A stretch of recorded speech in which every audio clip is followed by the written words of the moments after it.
Bismillahirrahmanirrahim. Assalamualaikum warahmatullahi wabarakatuh. Baiklah, perkenalkan nama saya Wulan Paramita dengan NIM 19160100078. Saya dari Lokal XYB dengan mata kuliah ke Bank Sentralan dengan dosen pengampu yaitu Ibu Musi Ardila Arsy. Baiklah, di sini saya akan menjelaskan tentang instrumen kebijakan moneter.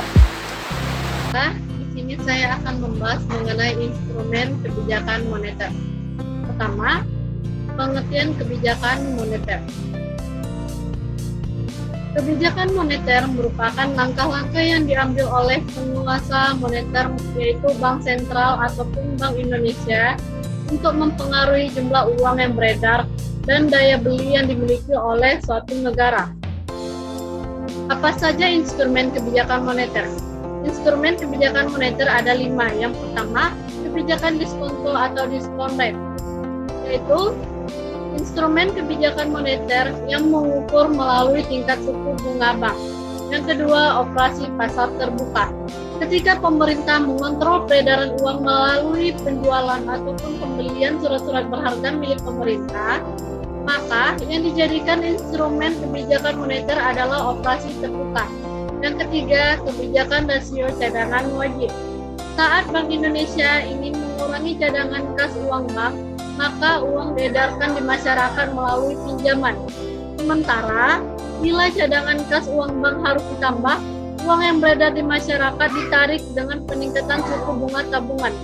Yang keempat, penetapan suku bunga acuan.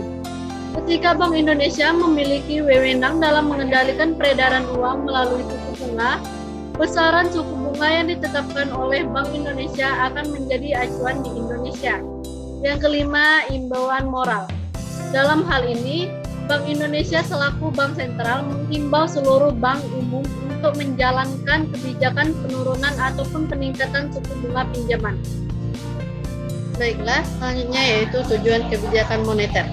Tujuan kebijakan moneter yang pertama, menjaga stabilitas dan pertumbuhan ekonomi sehingga pertumbuhan ekonomi dapat berjalan dengan baik dan sesuai dengan yang diharapkan. Yang kedua, menjaga stabilitas harga dari banyaknya jumlah uang yang beredar.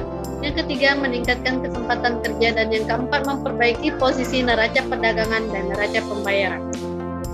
Adapun jenis dari kebijakan moneter. Yang pertama, kebijakan moneter ekspansif, yaitu kebijakan yang diambil untuk meningkatkan jumlah uang yang beredar.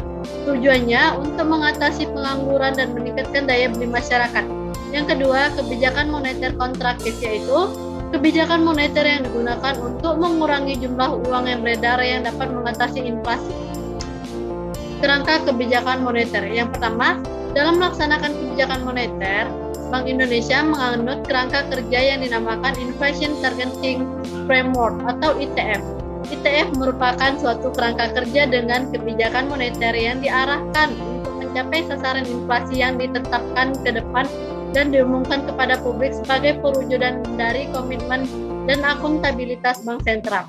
Kerangka ini telah dijalankan sejak 1 Juli tahun 2005 setelah sebelumnya menggunakan kerangka kebijakan moneter dengan uang primer atau base money sebagai sasaran kebijakan moneter.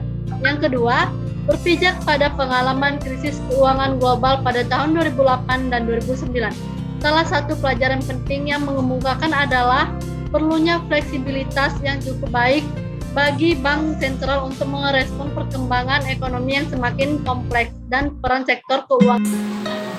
Baiklah, mungkin hanya itu saja yang dapat saya sampaikan. Lebih dan kurang saya mohon maaf. Saya akhiri dengan wabillahi taufiq wal hidayah. Assalamualaikum warahmatullahi wabarakatuh.